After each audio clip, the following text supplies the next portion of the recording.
عليكم ورحمة الله تعالى وبركاته. اليوم عندنا غسالة أوتوماتيكية من نوع أونيام، صاحبها يقول بأنها تخرج شعار الأو مع عدم التشغيل. نقوم بتشغيلها لنتأكد من الأمر. بسم الله.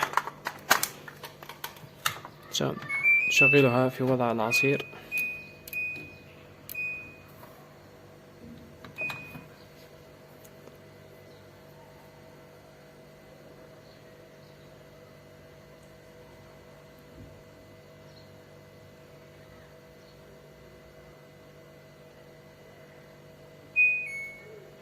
فعلا تخرج شعار الأو.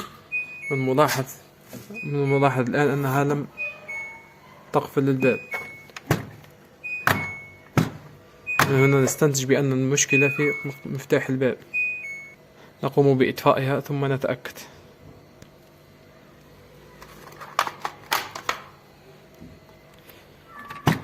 مفتاح الباب موجود هنا.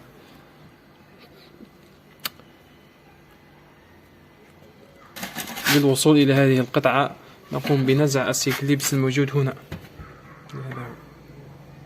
نقوم بنزع السيكليبس.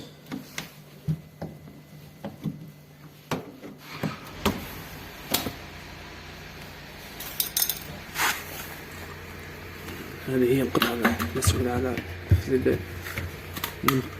نحكمها من هنا ونفتح البيسات ونرجع إن شاء الله. اللي هي هذه نقوم باستبدالها وبعد ذلك نعود إن شاء الله. هذه هي نقوم باستبدالها وبعد ذلك نعود إن شاء الله.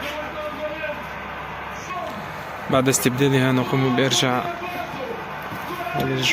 الجانب إلى مكانه ونرجع السيكليبس.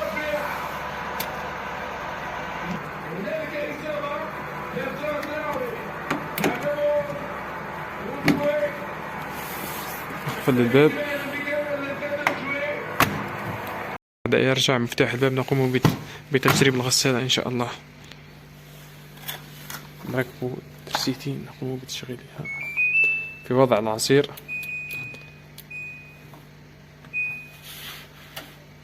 نلاحظ أنها قامت بالقفل.